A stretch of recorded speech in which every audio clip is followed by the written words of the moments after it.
Good morning, everyone. Again, we are at the end of the week, and I want to give you some information. And one of the things I want to start out with is last week I think I provided you with the city leaf pickup schedule. And, obviously the snow kind of put things in a little different trajectory. So we're still going to continue working toward getting back on schedule, completing the north end, which is from the city line in the north to Seneca Avenue along Hyde Park Boulevard to Whirlpool Street. That's the north, south, east, and west boundaries of what they'll try to get accomplished in this week. It may be all pushed back a few days, but then again, in the coming week, they're going to head out to the Buffalo Avenue area, 56th Street to Williams, Stevenson Avenue to Buffalo Avenue, Cayuga Drive to Buffalo Avenue, and that'll include Cayuga Island. So if you live in those areas, sometime during this coming week, they'll commence in your area. If they've been able to catch up based on the snow intervention at the beginning of this week, then they'll get out there starting the week of November 16.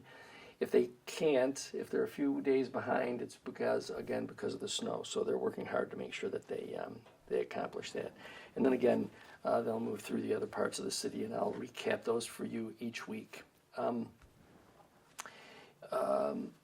other thing that I wanted to let people know, that we have almost completed the conversion of lighting in the city, street lighting.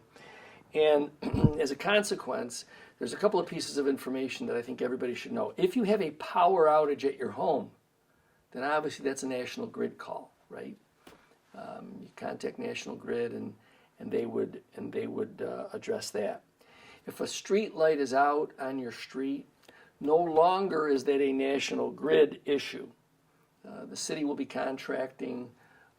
There is a request for proposals out, and we'll be getting that request for proposal submissions and a selection made for a company that will do street light work.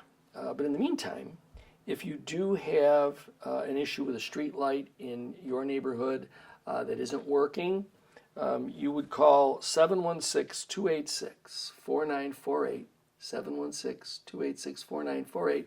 Just report the location, and then we'll make sure that the current interim company gets out there to make the appropriate repair, okay? I don't want there to be any confusion, because I think in the past, we always would simply call National Grid for their service. Please remember again that this conversion is saving the city $1 million a year based upon just service costs, let alone the reduction in the electrical usage because of the upgraded lighting. So just that number again, 286-4948, if you're experiencing a street light that's out.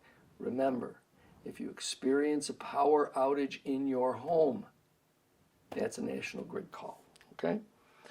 A couple of other things that I just wanted to review with you. We're going to see a little bit better weather, and I'll talk a little bit more about that later. But it's funny.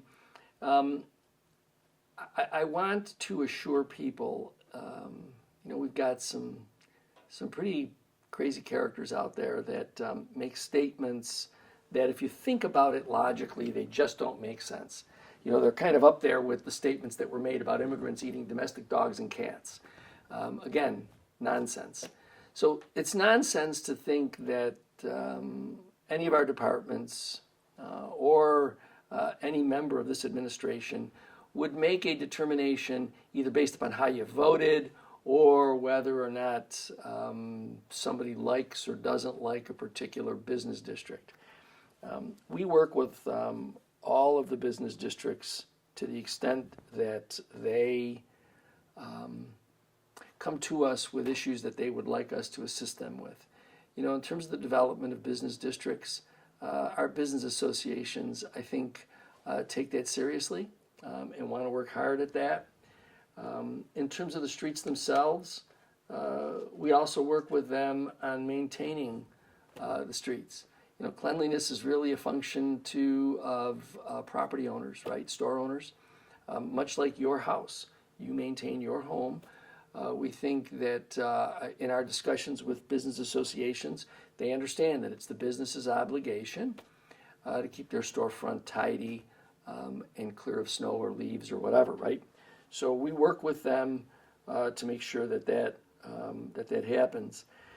And any suggestion on social media by people who choose to present themselves either as former public officials or current people working in government, that decisions are made based on some, I guess, preposterous measuring stick. It's just not true. There are no determinations that are made based upon how you voted, who you voted, where you voted. That information isn't even available. That's what's remarkable about this. So please don't listen to that stuff. It's really a function of some people, including some people in leadership, union leadership, that just think it makes some sense to spread false information. But you got to consider the source. Finally, we constantly are, we are the unfortunate recipients or victims of a local newspaper that just simply doesn't want to present the best of our city.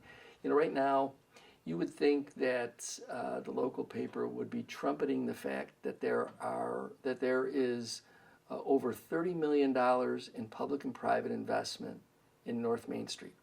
Think about that for a minute.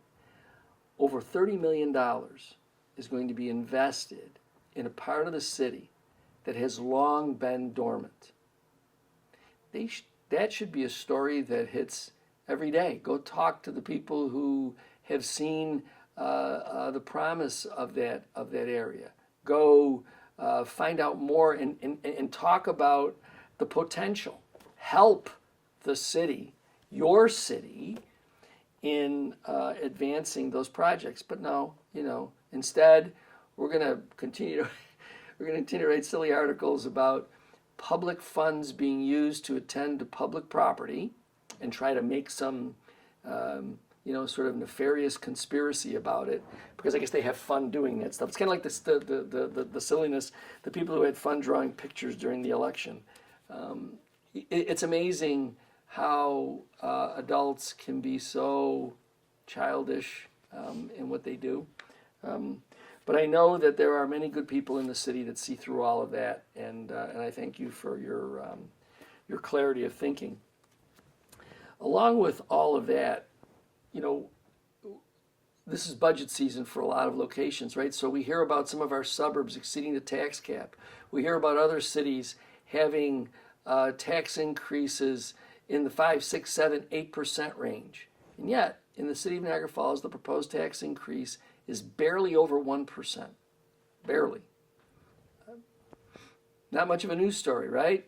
I would think it would be when you think about some of these areas that are facing double-digit property tax increases.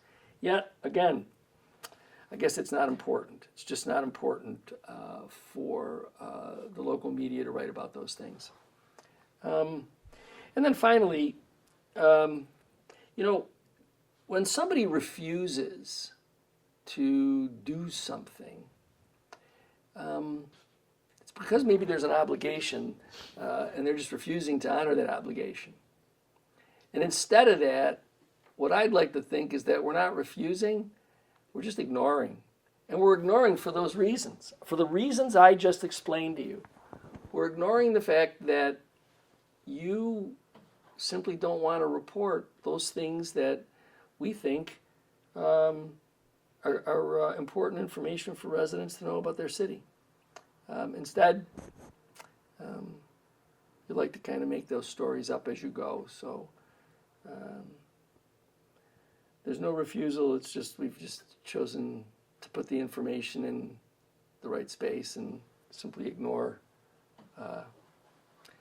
what is obviously a outlet that chooses to just try to make as much trouble as they can. So again, we're getting up on this weekend. We expect that while the weather might be clear, it's still going to be cold. Also, the group from the Heritage area is out in the North Main Street area by the main library, taking out the pylons that were in for this portion of the fall. They'll come out for the winter. And then I think sometime in the early spring, that group will put them back in place for that area of the street, Portage and Main. So if you're out and about, again, I'm gonna keep on hitting this note. Be careful when you're out on the street. Drive carefully.